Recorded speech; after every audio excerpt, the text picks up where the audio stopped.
ಆಟವಾಡಲು ಹೋಗಿ ಬಾವಿಗೆ ಬಿದ್ದ 8ರ ಬಾಲಕಿ, ರಕ್ಷಣಾ ಕಾರ್ಯಾಚರಣೆ ಜಾರಿ.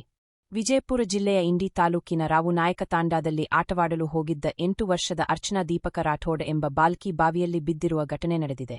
ಘಟನೆಯ ಮಾಹಿತಿ ತಿಳಿದ ತಕ್ಷಣ ಸ್ಥಳಕ್ಕೆ ಅಗ್ನಿಶಾಮಕ ದಳದ ಸಿಬ್ಬಂದಿಗಳು ಧಾವಿಸಿ, ಬಾಲ್ಕಿಯನ್ನು ರಕ್ಷಿಸುವ ನಿಟ್ಟಿನಲ್ಲಿ ತೀವ್ರ ಕಾರ್ಯಾಚರಣೆಯನ್ನು ನಡೆಸುತ್ತಿದ್ದಾರೆ. ಆದರೆ ಇದುವರೆಗೆ ಬಾಲ್ಕಿ ಪತ್ತೆಯಾಗಿಲ್ಲ. ಇಂಡಿ ಗ್ರಾಮೀಣ ಪೊಲೀಸ್ ಠಾಣಾ ವ್ಯಾಪ್ತಿಯಲ್ಲಿ ಈ ದುರ್ಘಟನೆ ಸಂಭವಿಸಿದೆ. ಕಾರ್ಯಾಚರಣೆ ಇನ್ನೂ ಮುಂದುವರಿದಿದೆ.